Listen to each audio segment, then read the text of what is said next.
Now, as we mentioned, the movement is the result of the Astana Agreement, and let's see what happened when that deal was brokered and what that would lead to. Under the agreement, Russia, Turkey and Iran will set up 4 de-escalation zones in Syria, mainly in rebel-held areas. The Turkish army will provide security and allow aid into the safe zone. The area has seen infighting between rival Syrian opposition groups for control.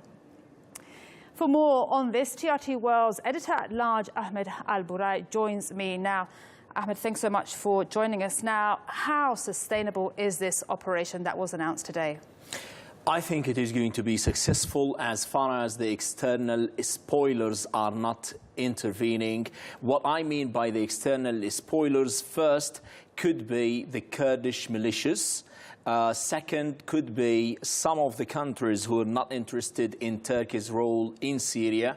Recently, we've known that under the patronage of Saudi Arabia, Egypt mediated a ceasefire negotiation between Russia and the rebels in East Ghouta. And recently, we know that the King of Saudi Arabia moved to Russia in order to have another deal, maybe because of this kind of rapprochement between Saudi Arabia and Russia, what is happening on the ground. Iran is coming closer to Turkey and Qatar. That may affect the formula, the calculus on the ground. The rebel groups may change their calculations. We've known that both Qatar and Saudi Arabia used to support these rebel groups on the ground. Recently, some of these rebel groups, basically Ahrar al-Sham, which Turkey used to count a lot more on them, have withdrawn from Idlib, leaving the whole province to Hayat Tahrir al-Sham, which is the affiliate of al-Qaeda, the terrorist organization that is labeled by lots of organizations all over the world.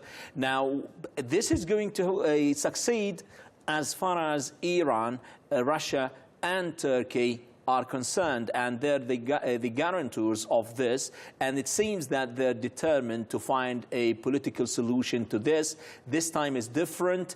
It's completely chaotic in terms of the humanitarian conditions on the ground. So it is a kind of a delicate moment of time where the international powers do hold the social responsibility to find a political solution to the humanitarian crisis. And you say it's a delicate moment in time, but is that why this was announced now? Is it just that reason, or is there more? Now is an unprecedented moment, a historic moment where you have Iran, Russia, and Turkey, who used to be enemies in Syria. We know that for 6 years, almost 6 years, these 3 rival groups used to be not on the same page on Syria. Now, what happened with the development on the ground, with the non-interventionist policy of Barack Obama at the very beginning, with the no clear policy of Donald Trump, is leading these regional power to sit on the table, trying to find a solution, because they're here and they, mainly Turkey, is on the ground, is holding the biggest burden of the refugees, is the border country, the neighboring country to this ravaged country with war in Syria. On the other hand, you have Iraq.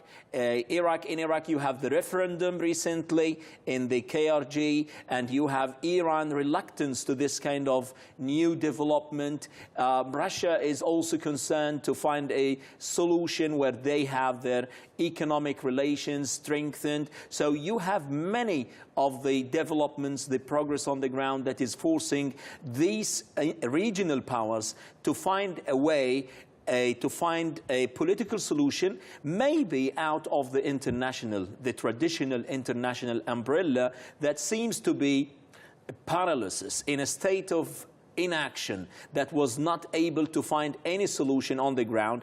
We all know that it used to be a quagmire. Everybody was in Syria. Nobody was able to find any solution. Assad must go, must not go.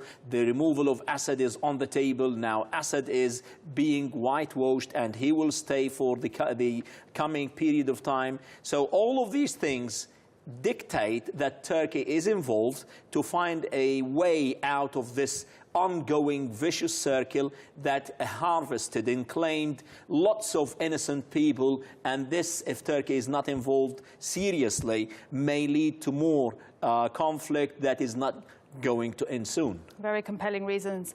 Ahmed al-Burai will be crossing back to you shortly. Do stay with us. Now, earlier